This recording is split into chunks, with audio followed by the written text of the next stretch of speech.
De boca en boca, un espacio donde te contamos historias de forma íntima. Te doy la bienvenida a nuestro podcast Boca en Boca, un espacio lleno de letras, historias, personajes y mucha magia. En el programa de hoy me acompaña Irene Villalba hablando sobre su inicio en la literatura, cómo es su proceso de escritura y qué la inspira. Además, tendremos nuevos consejos en el espacio literario a cargo de Nora Wilson sobre la construcción de un protagonista en la fantasía. Y en la columna Reco, Anne Levinson te recomienda la película La Reina de los Condenados, basada en el libro homónimo de Anne Rice, para que puedas disfrutar este fin de semana. ¿Me acompañas?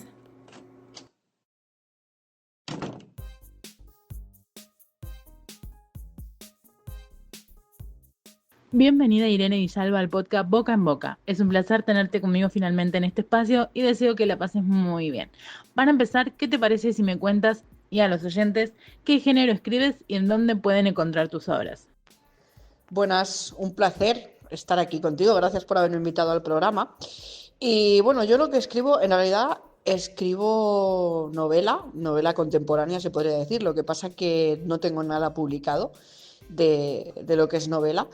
Pero también escribo poesía, que es precisamente lo que tengo publicado, que es, digamos que es poesía un poco de prosa poética, podría decirse. Yo es que la verdad es que nunca he sabido muy bien catalogarlos, pero bueno, tengo 2 libros publicados, Mil pensamientos y ninguna verdad, y tengo Susurros de mentes, que los dos se pueden conseguir en Amazon, en distintos países, ¿vale? Pero siempre a través de Amazon o comprándomelos a mí directamente. En la presentación contabas que tienes publicados 2 libros de prosa poética y me preguntaba qué te inspiró a escribir Susurros de mente, un título que de primera sugiere mucho suspenso y tensión. Pues realmente la inspiración con este libro nace un poco a raíz del primero, porque yo el primero lo que hice fue recopilar escritos que ya tenía hechos, incluía alguno más que escribí nuevo.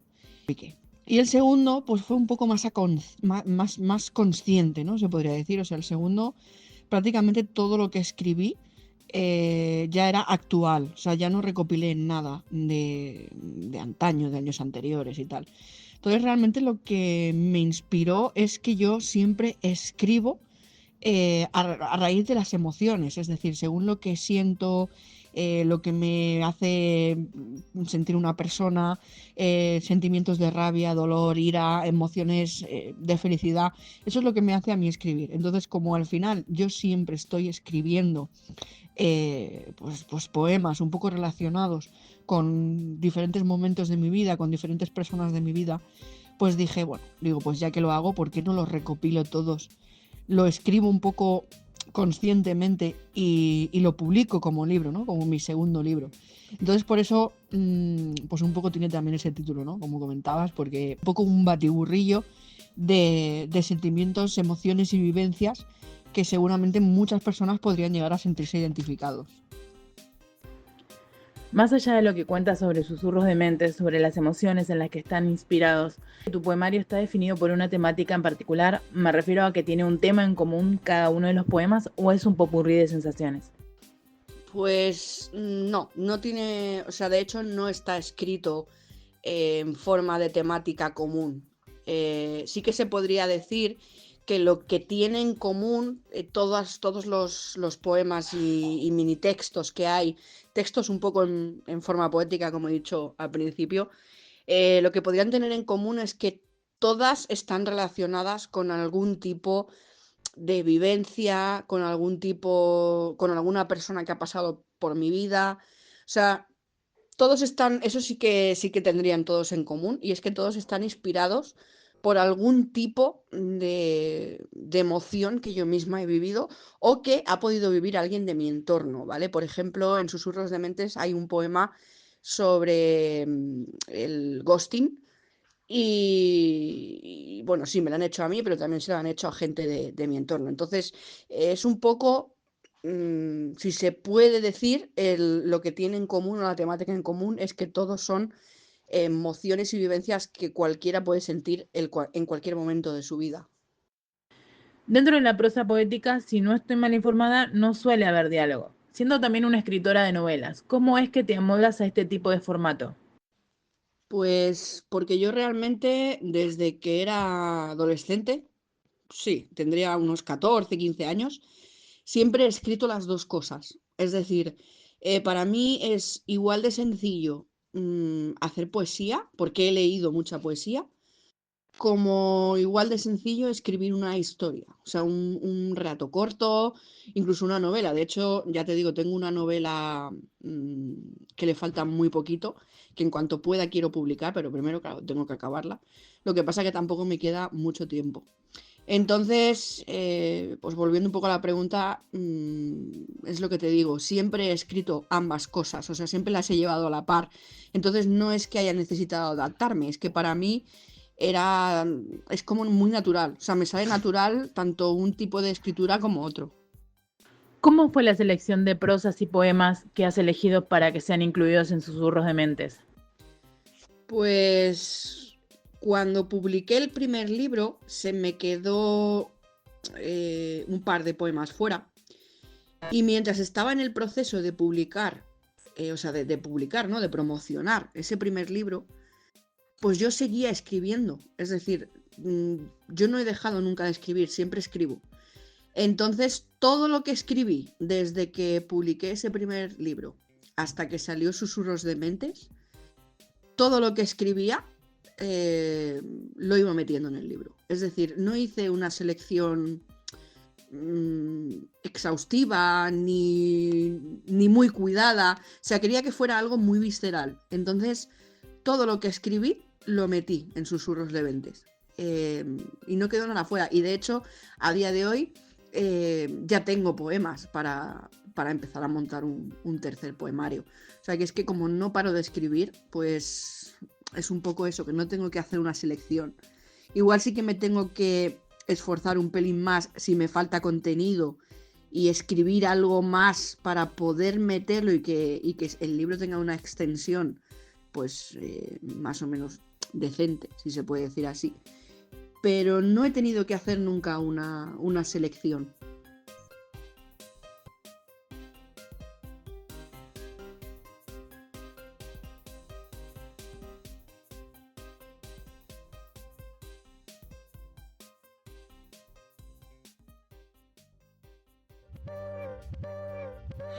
Continuamos con la entrevista a Irene Villalba tras el espacio literario.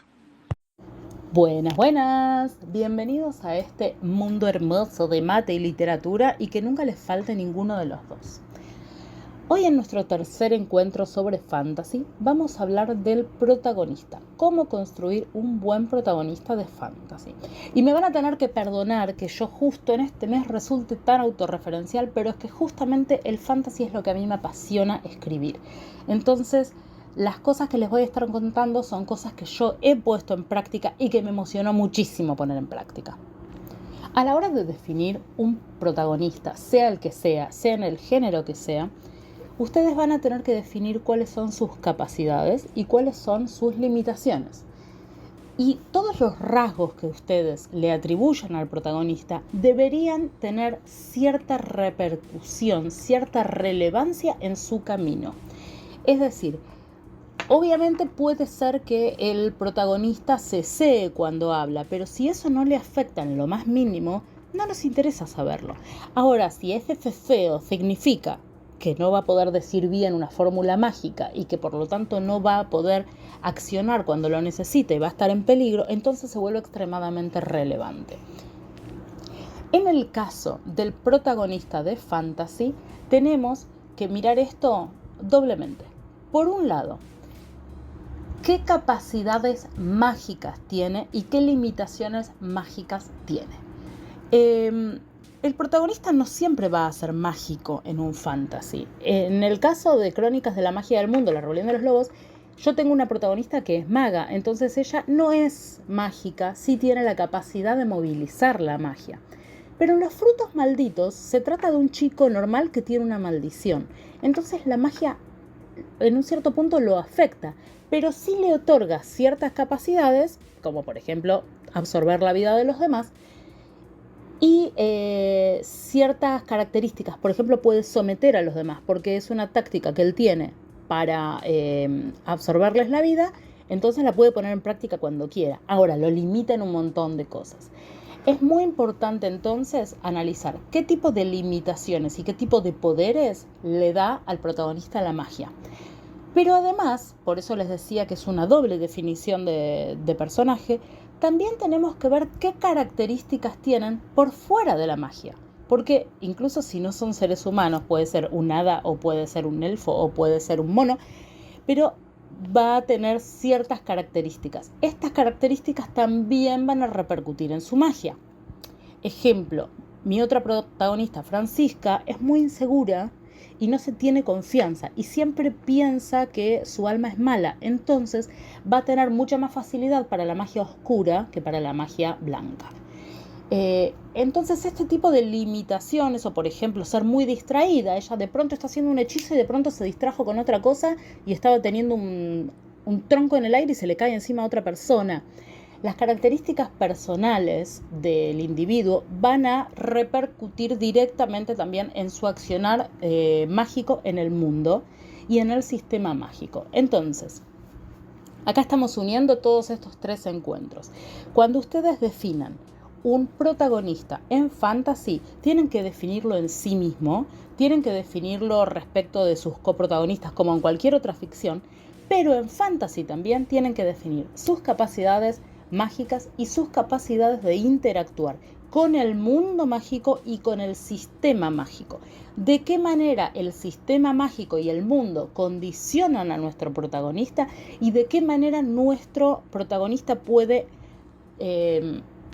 accionar sobre este sistema mágico y este mundo mágico. E idealmente les diría muy comúnmente, porque es un tópico muy común en la fantasía, de qué manera pueden llegar a cambiar este mundo a través del sistema. Recuerden que en fantasy el sistema es más bien inamovible, pero el mundo sí puede cambiar. Y esto pueden verlo muy claramente en El Señor de los Anillos. El protagonista más pequeño, más vulnerable, un hobbit, talla pequeña y sin ningún tipo de poder, cambia absolutamente el mundo porque aprende a jugar con las reglas. Así que esto nos cohesiona absolutamente todo. Cuéntenme cuáles son sus protagonistas de fantasy preferidos.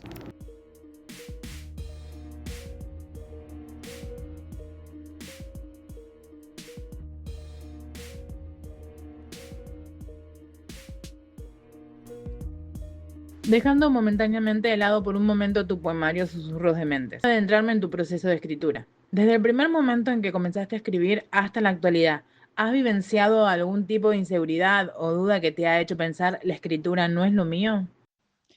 Pues así literalmente diría que no, nunca me ha pasado. ¿Pero por qué? Pues porque yo siempre he escrito un poco para mí misma. Es decir, yo escribía poemas o he escrito relatos o tal, un poco para mí. O sea, yo no escribía un poco para, o sea, un poco no, yo no escribía para mostrarme al mundo en general. Entonces, igual no he tenido nunca esa inseguridad como tal, porque realmente yo no he escrito nunca con la intención de que todo se hiciera público o de que todo fuera perfecto para entregarlo, pues eso, a una editorial. O sea, nunca he escrito, entonces como yo escribo un poco para mí, nunca me había planteado eso. Sí que es cierto que cuando fui a publicar el primer libro sí que tuve esas dudas de ¿y esto va a gustar? ¿No va a gustar? ¿Me lo comprará alguien? ¿A alguien le interesará? De verdad, ¿sabes? O sea, sí que tuve esas pequeñas dudas, pero al final dije, mira, para adelante, a quien lo quiera lo comprará y el que no, no, y ahí está el libro. Y lo hice un poco, pues un poco por mí, ¿no? Por tener algo mío impreso y al final, pues mira, me metí tanto que he sacado un segundo. La literatura está llena de desafíos, retos y metas, sobre todo para el autor autopublicado. ¿Alguna vez te enfrentaste a algo que creíste que no ibas a poder atravesar, pero finalmente sí pudiste? Pues yo diría que el reto más complicado al que me he enfrentado en todo el proceso, siendo autopublicada, es, primero, la primera vez que publiqué, o sea, el primer libro que hice, cuando tuve que encargarme yo misma de la maquetación, del diseño, de tal, para mí fue mucho trabajo. En realidad, bueno, el tema del diseño pues no me costó mucho porque una de mis profesiones es diseñadora gráfica, entonces, y fotógrafa. Entonces las dos portadas de mis libros son fotos mías, ¿vale? Son diseños míos. Pero sí que es cierto que todo el proceso de tener que maquetar, de adaptarlo al formato que pedía en ese momento a Amazon, el tema de las fuentes, de hacer el formato Kindle, el formato ebook. O sea, todo ese proceso requiere de muchísimo tiempo, muchísimo esfuerzo, y yo creo que ahí fue cuando dije: "Uf, no voy a llegar", ¿sabes? Era esa sensación continua, ¿no? ¿Y esto cómo lo hago? Y cómo los títulos, ponerle títulos a los libros, para mí siempre ha sido bastante complicado. Y es un poquito donde quizás me he atascado más. Pero en general, así, algo más serio, más chocante o que haya sido un bache muy gordo, yo diría que por suerte, de momento no me ha pasado. Actualmente nos sentimos en un momento algo saturado en opciones de lecturas. Quisiéramos leer todo a la vez, pero no nos da el tiempo. ¿Cómo te aseguras de que tu obra destaque y capture la atención de los lectores? Yo como lectora que soy, creo que lo que capta la atención de un lector, o por lo menos a mí, ¿no? Como lectora, normalmente es la portada y el título del libro. Y si eso te llama la atención, luego ya lees la sinopsis. Entonces, el conjunto de esas tres cosas son los que realmente ayudan, ¿no? a que un libro le llame la atención a un lector. Aunque también es cierto que otro recurso que siempre he utilizado es coger pequeños trozos del libro y utilizarlos en publicaciones de redes sociales, en publicidad, porque al final mostrar un poco el contenido de un libro también es muy importante. Y en el caso de un poemario creo que más. Entonces es un recurso que siempre he usado y normalmente me ha funcionado. Otro dilema que solemos atravesar los escritores es el tema del síndrome del impostor o a veces la falta de inspiración. ¿Cómo haces en tu caso para mantenerte motivada a la hora de escribir? Pues realmente no lo fuerzo. Ahora, por ejemplo, hace una temporada, estoy teniendo una temporada que la inspiración está un pelín floja, y si no me sale, simplemente no escribo. Porque al final, esa presión que tienen muchos escritores de tener que escribir sí o sí, es un poco cuando tienen detrás pues a ciertas empresas, ¿no? Como editoriales, promotores, etcétera, etcétera. Por suerte o por desgracia, no te sabría decir, no es mi caso. Yo soy autopublicada, soy la que hace absolutamente todo con respecto a su libro. Entonces tampoco me presiono, porque creo que si me presionara no sería lo mismo, no saldría lo que tiene que salir, ¿no? No saldría esa visceralidad. Entonces, mi forma de gestionarlo es simplemente dejarme llevar. Si veo que no soy capaz de escribir, no escribo. Y si me viene la inspiración, pues escribo. Sea en el momento que sea, la aprovecho, la cojo y la transformo pues en eso, en poesía o en ir rellenando la novela que tengo a medias. Entonces no me suelo presionar ni agobiar con ello.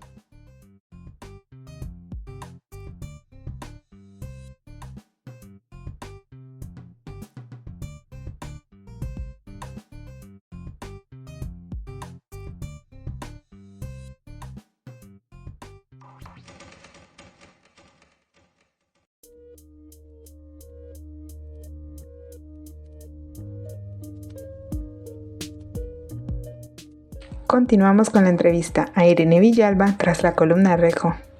Hola, hola, ha llegado el turno de La Reina de los Condenados o Queen of the Damned.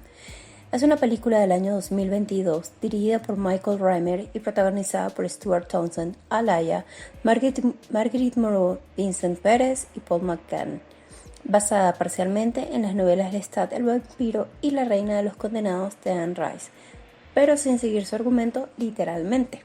Esto fue un gran problema porque resulta que Anne, como pasó anteriormente con Entrevista con el vampiro, no fue contactada para el guión. De hecho, ella se ofreció incluso a escribir el guión para lo que sería la adaptación de la película Lestat, el vampiro. Sin embargo, los estudios Warner, que en ese momento eran dueños pues de estas novelas o de estos, sí, de estas novelas de Anne Rice, se vieron como muy presionados por la fecha en la que los derechos volverían nuevamente a Anne.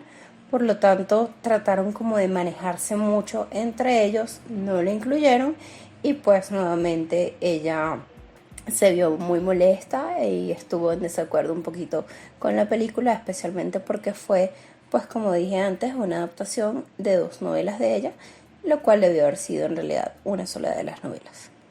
Sin embargo, el proyecto continuó y el primer elenco de actores fue la cantante Adaya, como la epónima Reina de los Condenados, aunque lo más difícil fue la búsqueda de un actor para interpretar a Lestat, al punto que incluso se consideró la idea de que Tom Cruise repitiera el papel, pero se descartó. Dentro de los favoritos se encontraban Wes Bentley, Josh Hartnett y Heath Ledger. Finalmente, el actor irlandés Stuart Townsend asumió el papel en 2022.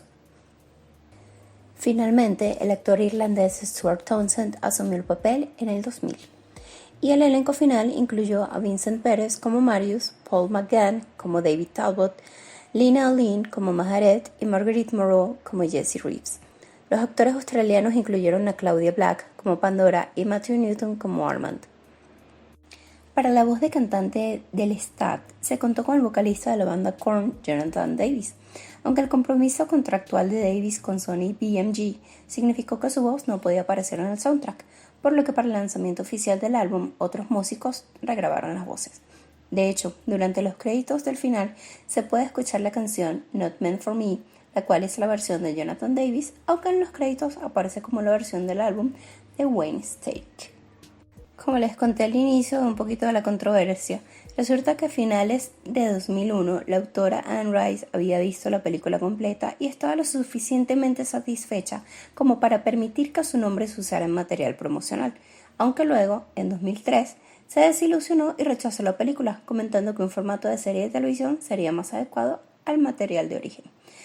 A mí esta película pues me entretuvo bastante, soy súper fanática de Anne Rice, me he leído prácticamente todas las crónicas vampíricas, pero debo decir que es más un placer culposo. Así que si son fanáticos de Anne Rice y no han visto esta película, véanla simplemente como entretenimiento, pero para mí no es igual a Entrevista con el vampiro. Aún así, échenle un vistazo y que la disfruten. ¡Chao! Hemos llegado a la sección random, 2 preguntas aleatorias que me encanta hacerla. En esta ocasión, para conocer a Irene detrás de la escritora poeta. Si pudieras cambiar lugar con uno de los personajes que has escrito para que viva en el mundo real y tú vivir en su mundo, ¿cuál sería y por qué? Pues ese personaje seguramente sería Iris, un personaje que estoy descubriendo aquí ahora mismo, porque es el personaje principal de la novela que estoy escribiendo. Es una novela que llevo bastantes años con ella, nunca me he atrevido a terminarla, es como que me da un poco de miedo de terminarla y publicarla, entonces la tengo siempre ahí, siempre voy añadiendo cosas y tal. Entonces seguramente sería el personaje de Iris, ¿vale? Me gustaría mucho ser yo ese personaje en la novela y que ella viviera en la vida real. O sea, es decir, me cambiaría por ese personaje. Y la última, antes de cerrar esta bella entrevista, ¿cuál es la mejor excusa que te dijiste a ti misma para no escribir cuando en realidad no te apetecía? Pues a mí me ha gustado la pregunta, me ha hecho gracia. A mí realmente no necesito una excusa. ¿Por qué? Porque hago tantas cosas, tengo tantos proyectos. Yo también hago radio, por ejemplo. Entonces, entre todos los proyectos que llevo adelante, el escribir, mi propio trabajo, mi vida personal. Al final, mi excusa siempre es, ostras, ahora no puedo escribir porque tengo que hacer esto. O ahora, y a lo mejor sí que es verdad que en ese momento dices, pues es que no me apetece escribir o no. Pero claro, realmente mis excusas al final son todas reales, porque es que hago de todo y prácticamente no me queda tiempo. Pues de verdad, muchas gracias por concederme este ratito en tu programa. Y nada, pues lo vuelvo a recordar, pueden encontrar mis dos libros, los dos que tengo publicados hasta ahora, en Amazon. Además, están disponibles en varios países. Y también los pueden conseguir a través de mí. Mis redes sociales, bueno, pues pueden seguirme en Iri, en Instagram, en este caso, Iri-el rincón de las palabras. Luego tengo otro perfil que es Nocturna-Iri, que ahí hago, aparte de poner algunos de los escritos del libro, hago mucho vídeo de inteligencia emocional y tal. Y luego tienen el perfil de las cosas de Iris, los tres en Instagram, ¿vale? Siempre pongo cositas de libros y demás. Y nada, que de verdad que de nuevo, gracias por haberme dado este ratito, gracias por invitarme a tu programa y que ha sido un placer.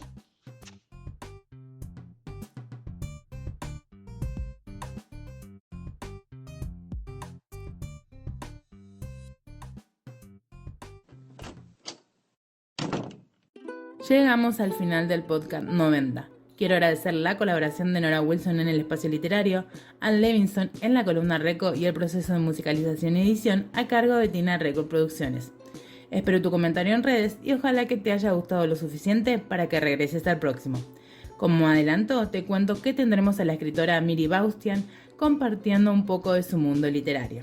También más consejos sobre literatura y en la columna Reco, el libro Cuidado con lo que deseas de Natalia Aravena. Desde boca en boca te digo adiós, hasta el próximo podcast.